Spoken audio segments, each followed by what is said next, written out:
दिव्यांशु सिंह राजपूत आपका स्वागत करता है हमारे ट्रेनिंग एकेडमी में। और सबसे पहली चीज जो हम लोग आरसीएम में आपके साथ क्यों नहीं जुड़ते हैं, या लोग आपके प्रोडक्ट को क्यों नहीं इस्तेमाल करते हैं, ये दोनों सवाल समझिए इस चीज से कि आरसीएम में लोग आपके साथ क्यों नहीं जुड़ते हैं।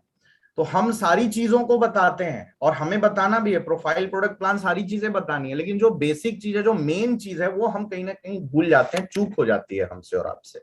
जो उनकी जरूरत है वो नहीं बता पाते हम। प्रोडक्ट की क्वालिटी स्टैंडर्ड क्या है हम बताते हैं लोगों को। कंपनी के कितने पेटेंट्स हैं ये भी हम लोगों को बताते हैं। कंपनी के पास कितनी एकड़ जमीन है ये भी हम लोगों को बताते हैं। कंपनी कितनी मैन्युफैक्चरिंग यूनिट्स है ये भी बताते हैं। प्रोडक्ट में क्या क्या इंग्रेडिएंट्स दिए हुए हैं, कौन कौन सा विटामिन, मिनरल्स, प्रोटीन, फाइबर क्या क्या दिया हुआ है, सब बताते हैं। और आपका अनलिमिटेड जनरेशन प्लान है ये भी हम बताते हैं, और भी बहुत सी चीजें हम लोगों को बताते हैं। लेकिन एक नए आदमी को जो चीजें चाहिए वो चीज हम और आप कहीं नहीं बता पाते हैं।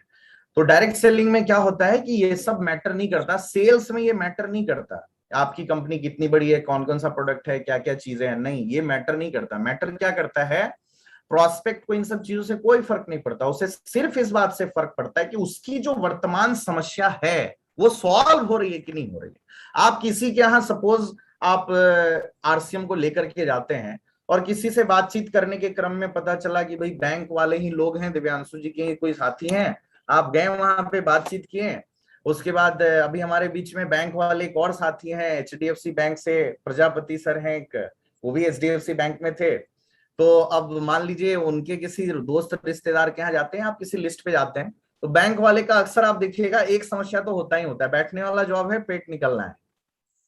बात समझ में आ रही है? तो अब आप उनको जाकर के डायरेक्ट बात करेंगे कि सर आप पार्ट टाइम काम करें, आपको 10,000, 15,000, 20,000 रुपए की मतलब वो क्या कहते हैं इनकम आ जाएगी, तो वो हो सकता है शायद इंटरेस्ट ना ले।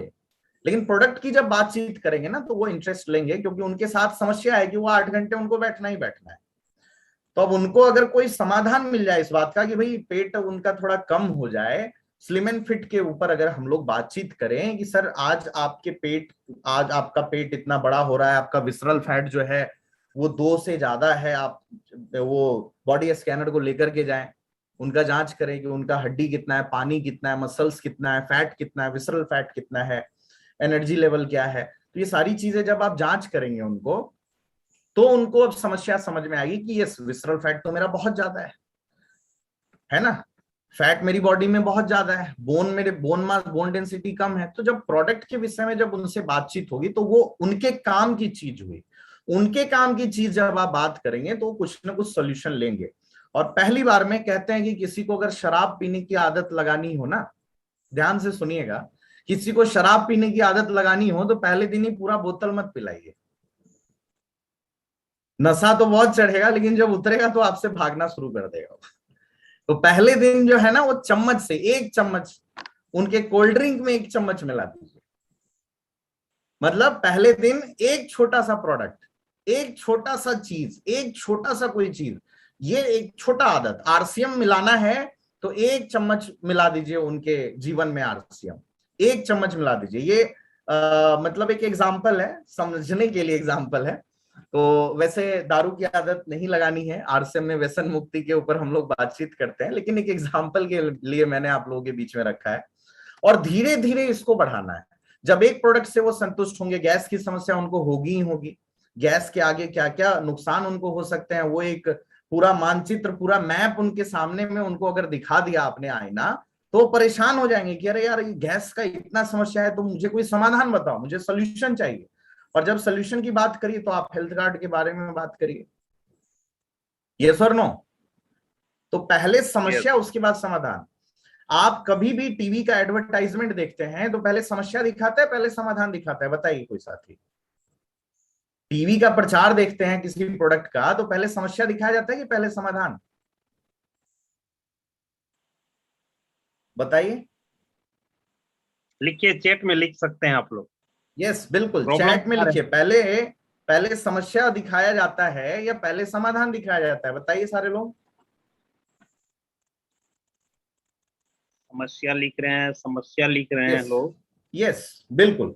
सबसे पहले समस्या जो है वो दिखाया जाता है कि भाई बाल झड़ रहा है, तो जो है वो परेशानियां हो रही हैं, जो पर्सनैलिटी खराब हो रहा है, तो एक ही चीज सिर्फ नहीं दिखाया जाता, बाल झड़ने के साथ पर्सनैलिटी खराब हो रही है, लड़कियां भाव नहीं दे रही हैं, शादी नहीं हो रही है, इतना सारा समस्या उनके सामने आ जाता है कि वो परेशान हो जाता है बंदा।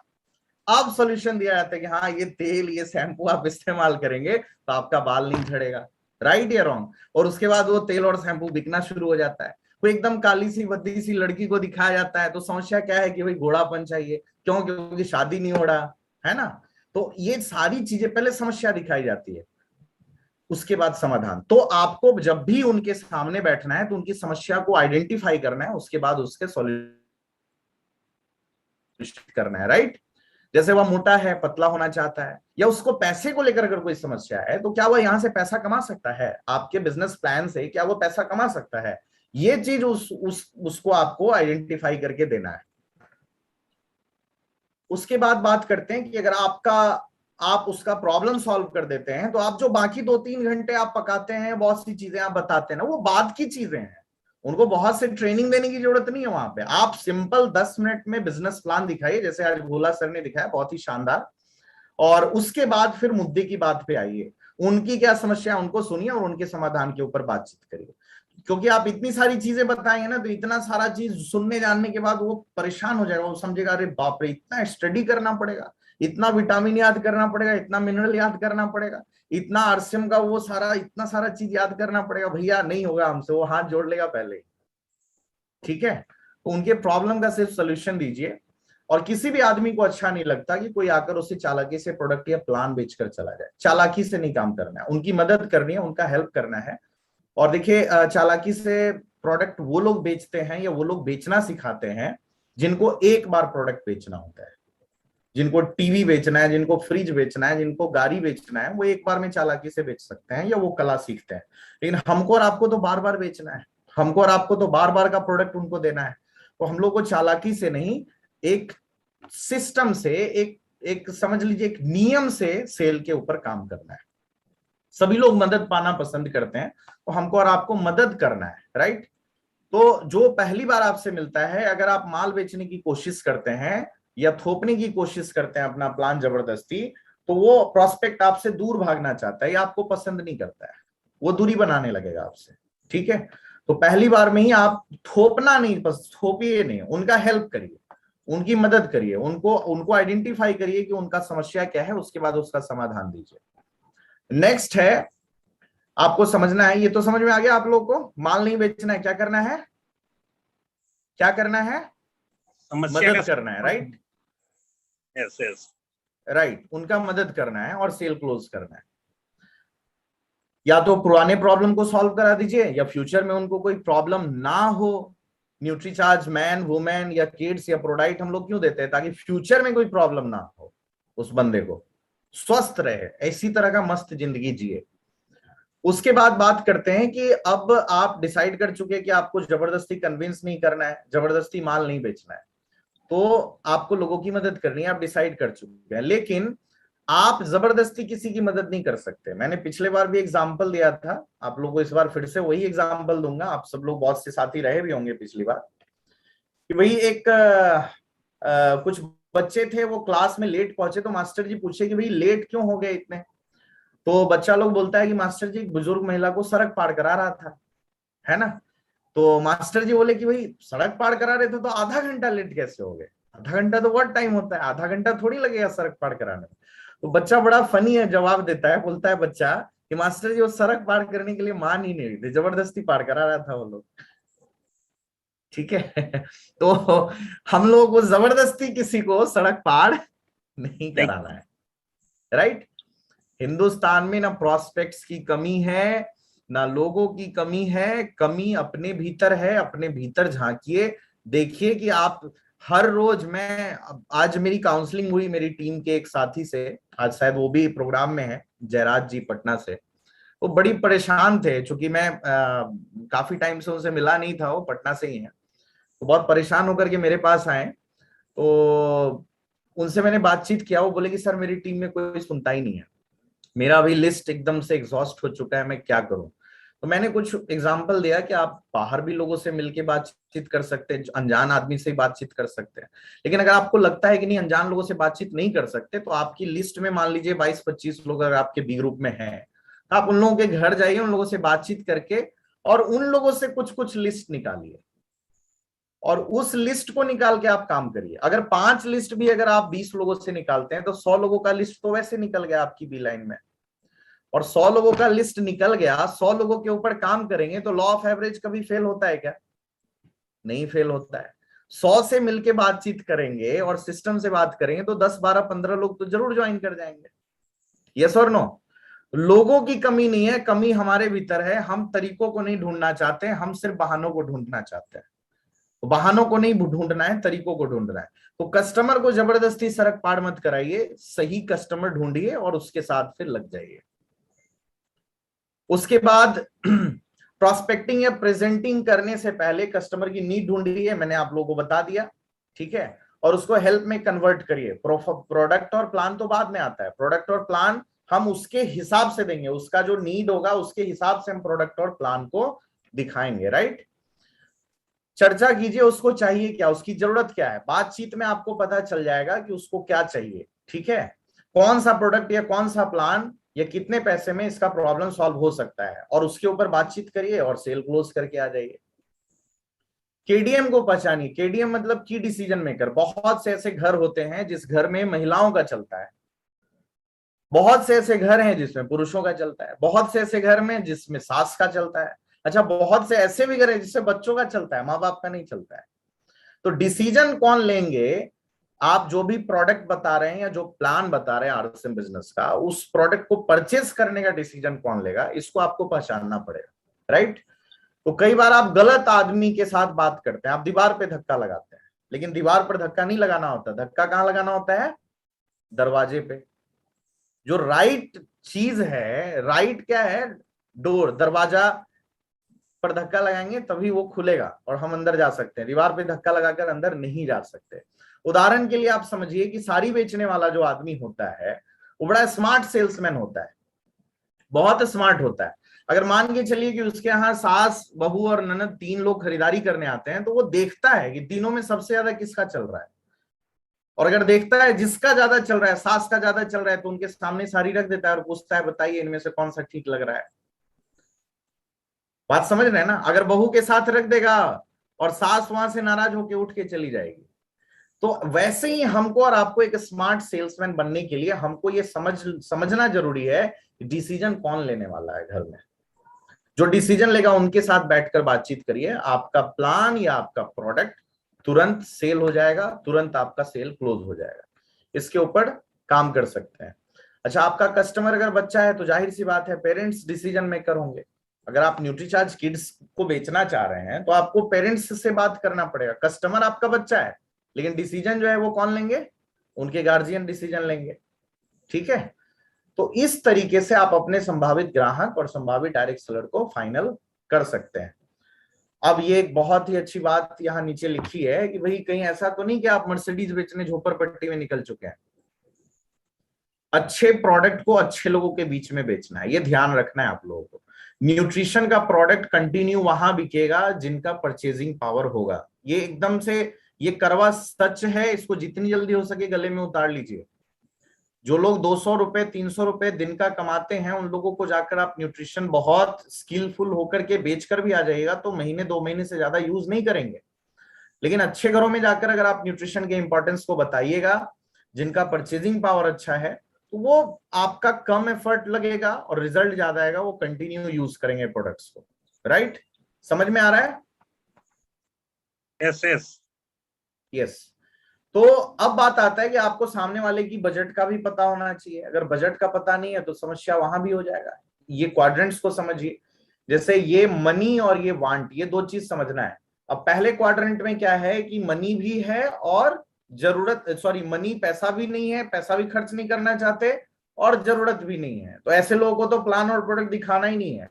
आप गलती से पहुंच गए वहां अपना पेट्रोल का पैसा खर्च करके, तो आप समय खर्च मत करिए, जल्दी से निकलिए वहां से। बात समझ में आ रहा है? बिल्कुल। उसके बाद दूसरे वो लोग होते हैं जिनके पास पैसा भी है, वो खर्च करना चाहते हैं और उनको जरूरत भी है। तो ऐसे लोगों को तो तुरंत प्रोडक्ट या प्लान आप दिखा सकते हैं और उनको वो जल्दी से ले भी लेंगे। तीसरे लोग वो होते हैं जिनके पास पैसा तो है लेकिन वो जरूरत अभी नहीं समझ पा रहे हैं, मतलब आपने अभी तक नीड आइडेंटिफाई उनका नहीं किया है। तो अभी जरूरत है कि उनके प्रॉब्लम को आप समझिए। वो पैसा खर्च करना चाह रहे हैं लेकिन समस्या क्या है कि उनका आपने नीड आइडेंटिफाई नहीं किया अभी तक, राइट। तो नीड आइडेंटिफाई करिए तो वो प्रोडक्ट आपका परचेज करेंगे और निश्चित रूप से आपके प्रोडक्ट को लेंगे। आप न्यूट्रीचार्ज बेचने जा रहे हैं या आप गामा ओरिजिनल बेचने जा रहे हैं या आप गुड डॉट बेचने जा रहे हैं, पार्सन के कोई भी प्रोडक्ट बेचने जा रहे हैं। और चौथे वो लोग होते हैं जिनके पास पैसा नहीं है लेकिन उनको जरूरत है, वो चाहते हैं कि नहीं मुझे ये चीज चाहिए, मुझे ये प्रोडक्ट चाहिए या मुझे ये प्लान चाहिए। तो आपको उनके साथ बैठना पड़ेगा, उनका काउंसिल करना पड़ेगा और उनका पैसा कहाँ से क्या अरेंज हो सकता है ये आपको थोड़ा देखना पड़ेगा, समझना पड़ेगा और उनको गाइड करना पड़ेगा। और ये कुछ चीजें जो स्पेशल मैं आप लोगों को देना चाहता हूं कि लोगों को तुरंत कैसे ज्वाइन करवाएं, ये चीज बहुत इंपॉर्टेंट है आप लोगों के लिए। और इसके ऊपर मैंने कुछ पिछले बार भी एग्जांपल दिया था, कुछ नए साथी हैं उन लोगों के लिए बहुत अच्छा ये कुछ तरीका है, आप लोग इसको जानिए। जैसे पहला चीज जो इसमें है वो है क्लोज एंडेड सवाल पूछना है, मैं बताऊंगा ये क्या है। दूसरा है कभी भी बहस ना करें और तीसरा है ध्यान से सुने और क्लूज का इस्तेमाल करें। ये तीन बहुत ही गोल्डन फॉर्मूला है किसी को भी अगर तुरंत ज्वाइन करवाना है तो, राइट। अभी इसमें आपको एक चीज समझने की आवश्यकता है,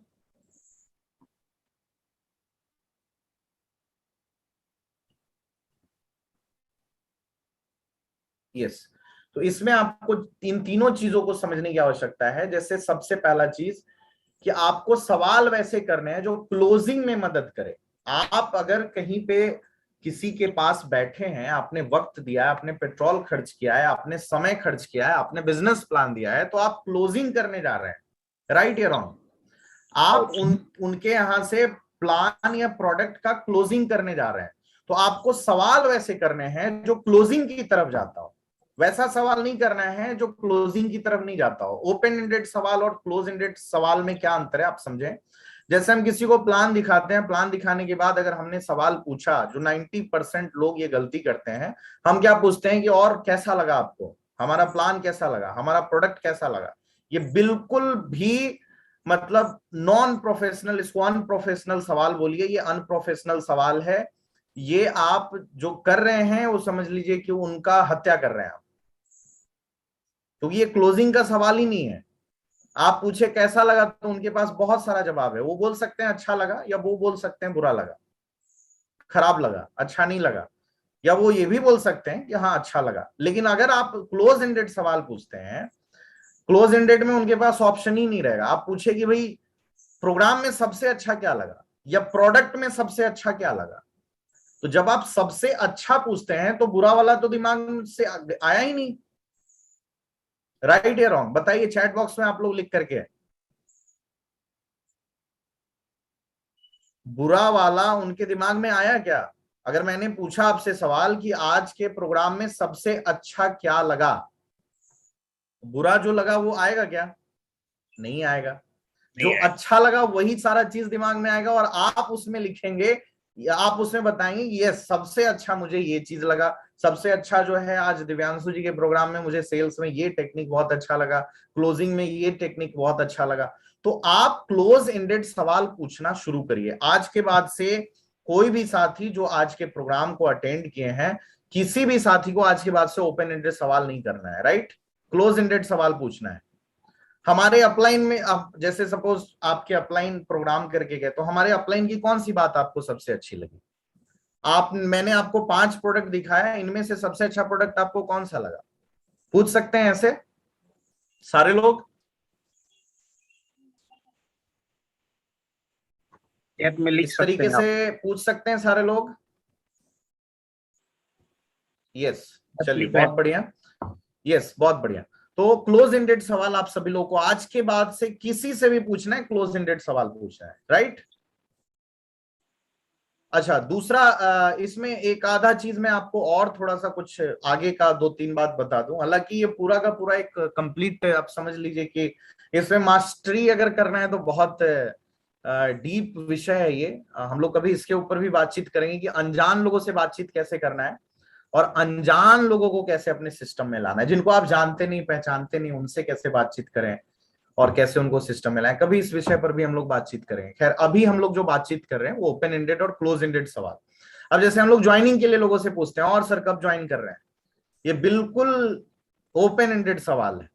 कब ज्वाइन कर रहे हैं अगर हम पूछेंगे तो वो बोल सकता है कि हाँ अभी नहीं करेंगे, अभी तो ये पर्व है, वो त्योहार है, ये शादी है, या अभी थोड़ा पापा से पूछ के बताएंगे, मम्मी से पूछ के बताएंगे, बहुत से सवाल आ जाएंगे मन में। लेकिन अब क्लोज एंडेड सवाल, अब क्लोज एंडेड सवाल में ऐसा सवाल यहाँ नहीं चलेगा कि सर आप कल ज्वाइन कर रहे हैं कि परसों ज्वाइन कर रहे हैं, ऐसा सवाल नहीं चलेगा। यहाँ आपको ज्वाइनिंग के लिए पूछना ही नहीं है, आपको तो प्रोडक्ट के लिए पूछना है। अब आप यहाँ पूछेंगे कैसे, वो सुन लीजिए। आप यहाँ पूछेंगे कि सर यदि आप मन बनाते हैं कि आपको ज्वाइन करना है, या यदि आप डिसीजन लेते हैं कि मुझे ज्वाइन करना है, तो आप कौन से प्रोडक्ट से ज्वाइन करेंगे।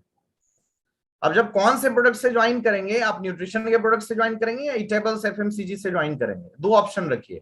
अब क्या होगा, वो न्यूट्रिशन के ऊपर जनरली लोग पहली बार नहीं जाते, वो ईटेबल्स और एफएमसीजी के ऊपर आते हैं, तो डिसीजन लेंगे कि यस मुझे ज्वाइन करना है और ईटेबल्स और एफएमसीजी से ज्वाइन करना है। बात समझ में आ रही है। आप उनको नहीं बोल रहे हैं ज्वाइन करने के लिए, वो बंदा खुद अपने मुंह से बोल रहा है हम ज्वाइन करेंगे और एफएमसीजी, टेबल्स, तेल मसाला, हींग, हल्दी, मिर्ची, धनिया लेके ज्वाइन करेंगे। कौन सा तरीका बढ़िया है, आप बोले वो बढ़िया है या वो खुद अपने मुंह से बोले वो बढ़िया है, सामने वाला बोले वो बढ़िया है ना।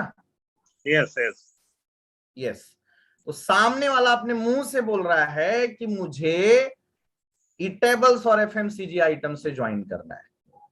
आपने उनके पूरे ब्रेन को बिल्कुल ही मोल्ड कर दिया, किस तरफ, क्लोजिंग की तरफ। आपको क्लोज एंडेड क्वेश्चन पूछने हैं, क्योंकि आपको क्लोजिंग करना है, आपने वक्त वहां दिया है, आपने वहां समय खर्च किया, आपने पेट्रोल खर्च किया है, ज्वाइनिंग आनी चाहिए। राइट या रॉन्ग। Right right. और हम लोग गलत सवाल पूछ करके अपना समय, अपना पेट्रोल, अपना एनर्जी सब कुछ खराब करके आ जाते हैं। तो ये चीजें आपको समझ में आ गई। चलिए दूसरी चीज, दूसरे टॉपिक के ऊपर हम लोग आते हैं। तो दूसरा टॉपिक जो है, यस, दूसरा टॉपिक जो है हम लोगों का वो है कभी भी बहस नहीं करना है। राइट, समझ रहे हैं ना। यस सर, आवाज आ रही है। कभी भी, यस, कभी भी बहस नहीं करना है। जब भी ऑब्जेक्शंस आए तो आपको सही जवाब चाहिए, आपको सही जवाब चाहिए। यदि आप बहस करेंगे तो आप लोगों को खो देंगे। होता क्या है, जनरली लोग जैसे बोलते हैं कि हम आपका जो तेल है ना बहुत खराब है, मेंबर बनाने का धंधा है आपका, टोपी पहनाने का धंधा है आपका, लोग वैसे ही सूट टाई पहन के घूमते हैं। दिव्यांशु जी जैसे लोग झूठ बोलते हैं, यूनियन बैंक में नहीं होते होंगे, वैसे आके हवा पानी देके निकल जाते हैं। बात समझ में आ रही है ना। तो ऐसे बहुत से लोग आपको मिलेंगे, बहुत से लोग बहस करेंगे आपसे। आपको क्या बोलना है, सारी चीजों में एक चीज ध्यान रखना है, कस्टमर हमेशा सही होता है, उसको गलत नहीं ठहराए। बात समझ में आ रही है। कोई बोले दिव्यांशु जी यूनियन बैंक ऑफ इंडिया में जॉब नहीं करते हैं, क्या बोलना है, बिल्कुल सही बोल रहे हैं आप। क्या बोलना है, बिल्कुल सही। बिल्कुल सही बोल रहे हैं आप। राइट। कोई बोलता है आरसीएम का तेल एकदम घटिया, बेकार और बकवास होता है, क्या बोलना है आप लोग को, बिल्कुल सही बोल रहे हैं आप। बात समझ में आ रही है। अब बहुत से लोग परेशान हो गए होंगे दिव्यांशु जी कौन सा ट्रेनिंग दे रहे हैं, बोल रहे हैं सब चीज बिल्कुल सही बोल रहे हैं आप। कोई बोले कि हाँ अनिंद्या मिश्रा सर 8 लाख रुपए महीना कमाते हैं, अरे अनिंद्या मिश्रा सर झूठ बोलते हैं। क्या बोलना है आपको, बिल्कुल सही बोल रहे हैं आप। टोपी पहनाने का धंधा है नेटवर्क मार्केटिंग, क्या बोलना है, बिल्कुल सही बोल रहे हैं आप। यस और नो। Yes yes. यस। अब क्या करना है आगे, वो देखिए, वो लगाना है फील फेल्ट फाउंड फॉर्मूला लगाना है। ये फॉर्मूला बड़ा खतरनाक फॉर्मूला है, हर जगह सेट हो जाता है। कोई बोले हेल्थ कार्ड बिल्कुल खराब है, तो यस, आप जैसा फील करते हैं ना वैसा मैं भी फील करता था। फील मतलब आप जैसा फील करते हैं, फेल्ट मतलब मैं भी वैसा ही फील करता था। लेकिन मैंने पाया कि मैं जो सोच रहा था वो बिल्कुल गलत था। मैंने जब इसकी किताबों को पढ़ा, मैंने जब इस प्रोडक्ट को यूज किया, तो मैंने पाया कि नहीं, ये प्रोडक्ट बिल्कुल लाजवाब है बहुत ही क्वालिटी का प्रोडक्ट है, राइट? तो उसके ईगो को टच किया मैंने क्या? नो, नहीं किया। और उनको ऐसा लगा कि नहीं, ये भी मेरे मेरे जैसा ही बंदा मुझे मिल गया है, मेरे ही जैसा मिल गया है। अच्छा, आपको भी नेटवर्क मार्केटिंग अच्छा नहीं लगता था? हाँ भाई, मुझे भी अच्छा नहीं लगता था। तब वो लगा नहीं, ये तो मेरे ही जैसा सोचता था।